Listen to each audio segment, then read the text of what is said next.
Olá pessoal, aqui é o Renato do Sacadas de Anestesia. Hoje eu vou dar para vocês mais uma sacada das 365 que eu vou dar no ano de 2019. Hoje eu vou dar uma sacada um pouco diferente também, cada dia uma sacada nova, diferente, mas hoje é um pouco falando sobre complicação anestésica, posicionamento, tá? É um fato interessante que muitas das vezes muitos de vocês talvez nunca tenha visto, mas que é muito importante e invariavelmente às vezes acontece de você escutar de um colega ou escutar de algum caso ou às vezes acontecer com você mesmo. O que que é, pessoal? É o seguinte, vocês já ouviram falar sobre anestesia, né, artroscopia de ombro, anestesia para ortopedia, naquela posição em cadeira de praia, sabe qual que é, né? Dá uma sacada nessa foto. Essa posição é uma posição um pouco ingrata. Ela é ótima para o cirurgião operar, ela expõe bem o ombro, o cirurgião opera em pé, olhando com fácil manuseio do aparelho de artroscopia, né, dos trocáteres, enfim, muito bom para o ortopedista a posição, geralmente o acesso é melhor, enfim, para facilitar o trabalho do cirurgião. Para o anestesista, é uma posição ingrata, porque não é em decúbito dorsal, muitas das vezes a gente tem que se preocupar com tudo, com o posicionamento da cabeça, dos braços, né, coxim nas pernas, o paciente tem que dobrar as pernas porque para ele não escorregar, né, tem que tomar cuidado para a extensão cervical, para a cervical não rodar, enfim, uma série de problemas. E se for paciente muito idoso, por exemplo, a gente tem que se preocupar com a perfusão cerebral. Então, dependendo se o paciente for um paciente um pouco mais limítrofe, cardiopata, ou com algum grau de estenose de carótida, ou uma própria suspeita, uma vasculopatia, né, uma aterosclerose, enfim, uma, qualquer doença vascular periférica, a gente tem que se preocupar em dar uma melhor perfusão cerebral e muitas das vezes, né, nesses casos, a gente até pega uma artéria invasiva, né, uma monitorização arterial invasiva para poder ter fazer uma anestesia mais redonda, né, vamos dizer assim, para garantir aí uma perfusão cerebral melhor, deixar a pressão um pouco mais alta, apesar do que pode sangrar mais para o cirurgião, mas pelo menos a gente oferta fluxo sanguíneo cerebral adequado, suficiente, tá bom? Essa é uma das preocupações, mas não é essa a complicação que eu quero dizer, tá? Existe uma complicação que não é raro, tá? Tão raro assim quanto a gente imagina. Pode acontecer com você qualquer dia. Então, se você tem costume de fazer anestesia para ombro, né, para, vamos dizer assim, para ortopedia, artroscopia de ombro, você pode ser que venha ter algum caso desse tipo. Não estou torcendo para que isso aconteça, pelo contrário, estou dando uma dica, uma sacada para vocês se prevenirem, tá? Para proteger o paciente de vocês, para não acontecer isso com vocês, porque é um baita susto. Na maioria das vezes benigno, tá? É uma complicação benigna, mas é um baita susto, dá uma baita dor de cabeça para todo mundo, tá? Qual que é? É a paralisia do nervo hipoglosso, tá? O que é isso, Renato? Como assim? Exatamente. O paciente, depois que ele acorda da cirurgia, ele acorda com disartria, dificuldade de fala, e ele acorda com hemiparesia ou hemiparalisia, né? Ou hemiplegia, né? De língua, tá? Por lesão de nervo hipoglosso. Geralmente uma lesão periférica, tá? Do nervo hipoglosso, tá? O nervo hipoglosso é o que? É o 12º par craniano, como a gente sabe, e ele é um nervo motor exclusivo da língua, tá? Então, o que que acontece? Se você paralisa ele, né? Como ele é bilateral, se ele paralisa a esquerda, você vai pedir o paciente para botar a língua para fora, a língua vai desviar para a esquerda, como você pode ver nessa foto. E você imagina o paciente acordando assim, né? Pós uma cirurgia, uma artroscopia de ombro, se for paciente jovem, você suspeita menos de eventos cerebrais, né? Isquêmicos cerebrais, tá? Mas mesmo assim assusta. Se for um paciente mais idoso, vasculopata, né? A gente já pensa de cara em AVC, né? A gente tem que excluir de qualquer forma, né? A gente tem que encaminhar para um neuro, a gente tem que encaminhar para um fonoaudiólogo, a gente tem que encaminhar para um fisiatra para que, né, ocorra toda uma investigação, né? Tanto uma investigação clínica, né, com exame físico, quanto investigação de imagem, para excluir as causas dessa paralisia, né?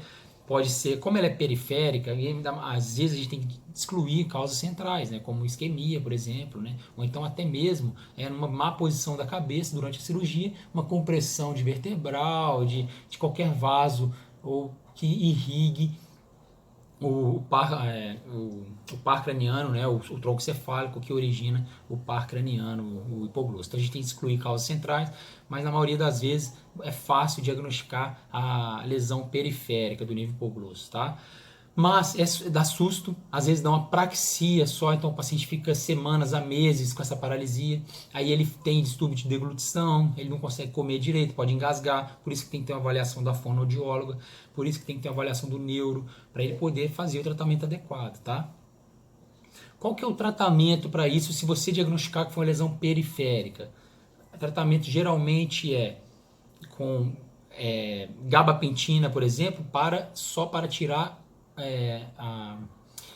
uma alodínia, possível alodínia, ou uma parestesia, né? Formigamento, sensação de formigamento, que o paciente fica incomodado, ou uma dor neuropática, pode ser que aconteça, uma dor neuropática, apesar do nervo ser motor, você pode ter compressão também de nervo lingual, né? Enfim, lesão de nervo lingual, enfim. Então, às vezes, se o paciente tem dor, pode entrar com gabapentina, ou então também, né? Ou então não, também você pode entrar com um corticoide, que vai muito bem, principalmente se tem edema, para aliviar o edema, né? Até como efeito anti-inflamatório, você tirar o edema, que o edema também às vezes pode estar comprimindo a estrutura nervosa, o nervo, ou então o próprio nervo está demasiado. E aí o corticoide é bom para isso. Entrar também com vitamina do complexo B, tá? Tipo B1, B6, B12, 25 miligramas por dia, por exemplo, para você ter uma melhor regeneração do nervo e diminuir essa neuropraxia, esse tempo de neuropraxia. Uma outra alternativa é fazer tratamentos com a fonoaudióloga para poder fazer exercício, tá? Com a língua, enfim, de deglutição, para deglutir melhor, reaprender a alimentar. E também um outro tipo de tratamento é a vitamina C, como eu já postei aí em alguns casos de dor neuropática, lesão nervosa, lesão de nervo, a vitamina C também tem um efeito regenerativo, enfim, tá? Então, antes de falar do diagnóstico, das causas, já fui para o tratamento, tá? Para vocês entenderem que é complexo, porque o paciente pode alegar que foi culpa da anestesia, o cirurgião pode alegar que foi culpa do anestesista, né? E aí que tá, pessoal, eu já vi um caso de o pessoal alegar que foi bloqueio interescalênico. O bloqueio mais comum para artroscopia de ombro é o interescalênico. Antigamente se fazia volumes maiores. Se você até acha na literatura, se você fizer 30, 50 ml de anestésico local no interescalênico, você vai bloquear a par craniano, tá? Mas fora isso, ainda mais com ultrassom, você não bloqueia par craniano, né? Você faz volumes menores. Com o advento do ultrassom, a gente cada vez faz menos volume de anestésico, porque a gente faz muito perineural, né? A gente está vendo ali os troncos do plexo braquial, então a gente consegue jogar menos anestésico. Nunca, jamais vai ter dispersão para par craniano. Então as pessoas podem alegar isso, né? Até para a família, pode falar, não, esse aí foi o bloqueio. Não, não é o bloqueio, tá? Não é bloqueio de interescalênico, pode ficar tranquilo quanto a isso, tá? Então o que é, Renato? Por que esse paciente pode acordar assim, nessa posição de caída de praia pós-cirurgia? Tem algumas teorias que eu vou te falar quais são as duas mais comuns, tá? Laringoscopia, pessoal. Nossa, laringoscopia sim. Existe relatos na literatura de lesão de nervo hipoglosso por laringoscopia. Aquela laringoscopia mais traumática, né? É óbvio que depois que vocês viram o Sacadas de Anestesia, né, o vídeo sobre laringoscopia, vocês nunca mais vão ter lesão de nervo hipoglosso. Espero eu, tá? Se você não viu o vídeo ainda, eu sugiro ver para você adquirir a noção de que a laringoscopia sempre tem que ser suave, tá? Independente de qualquer coisa. Mas vamos supor que é um R1 que fez a laringoscopia, né? Um acadêmico, enfim. Ou você mesmo, mas estava difícil a intubação, você acabou forçando um pouco mais, você pode comprimir de forma abrupta, né, o nervo hipoglosso e ele ser lesado e ele ficar com uma neuropraxia, ficar com uma lesão aí temporária e te dá muito trabalho depois no pós-operatório, te dá muita dor de cabeça, muita preocupação, tá? Então tomar cuidado com a laringoscopia, tá? Segundo, posicionamento da cabeça, pessoal. Alguns relatos alguns casos falam que pode ser relacionado à hiperextensão cervical, à compressão nervosa e vascular, tá? Mas agora uma outra sacada, que essa para mim é a mais comum, porque eu já li alguns casos e já aconteceu na minha prática médica no hospital que eu estava, e foi tudo bem, foi benigno, tá? Eu já presenciei no meu ambiente de trabalho 2 casos, então por isso que eu também estou dando essa sacada. Foram benignos, recuperaram com o tempo, mas foi uma coisa que gerou muita preocupação, muita discussão e muita ansiedade por parte do paciente e da equipe médica. O que é a principal causa, ao meu ver, pelo que eu já li e pelos relatos de literatura? Compressão do nervo hipoglosso, pessoal, pelo tubo endotraqueal, tá? Por quê? Porque como o paciente está em cadeira de praia, o que acontece na maioria das vezes?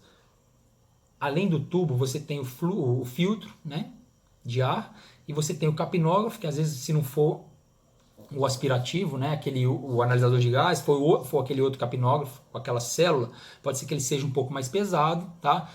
E além disso tem as traqueias, né? As traqueias que vão para o aparelho. Isso tudo é um sistema que pode pesar, e aí se você fixar só o tubo na boca, o que acontece? O sistema pesado ele pode cair e o tubo ficar comprimindo, ó, a língua, tá? Então tenta se preocupar em evitar que o tubo fique pressionando, pendurado aqui, ó, pressionando a língua, às vezes contra o dente, tá? Às vezes o paciente fica 3, 4 horas assim. Tá?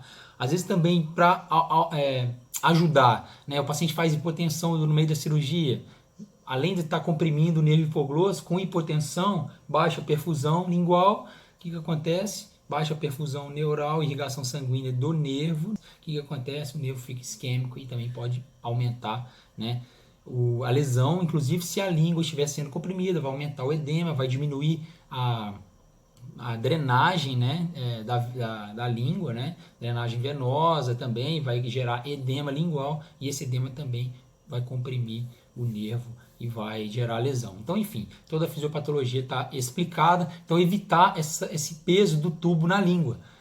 Então, uma das sacadas, pessoal, é essa. Presta atenção em toda cirurgia de cabedeira de praia, além de todo o posicionamento de compressão de nervo ulnar, né, da irrigação cerebral, né, do fluxo sanguíneo cerebral, da posição de botar um travesseiro debaixo da região poplite, né, debaixo do joelho dos pacientes, né, evitar deslocamento de cabeça, enfim. Isso tudo a gente já sabe, é um pouco mais automático, mas essa da língua, pessoal, acontece, tá? Então vamos ficar esperto, vamos ficar ligado, tá? E uma sacada que eu dou para vocês é essa, prestar atenção na compressão da língua e dê uma olhada nessa imagem que eu fotografei para vocês verem como eu posiciono o tubo. Eu posiciono o tubo de uma forma que ele não fique pendente, né? Que ele não caia, que ele fique bem para frente e que não tenha peso para fazer com que o tubo comprima a língua. Tá? Então essa é a sacada de hoje, pessoal. Espero que tenham gostado. Isso é uma coisa que pode acontecer com vocês. Vira e mexe eu vou falar mais sobre outras complicações anestésicas, não as mais comuns, porque isso aí já é de praxe, todos nós prestarmos atenção e saber, mas uma ou outra que às vezes pode passar batido, eu vou falar para vocês aqui, tá bom? Espero que tenham gostado, dê um like no vídeo aí, tá? Assim, acionem aí o sininho das notificações para receber notificações diárias dos vídeos, tá bom? Compartilhem, assine o canal para quem não assinou e vamos lá, me acompanhem que amanhã tem mais. Um grande abraço, até amanhã.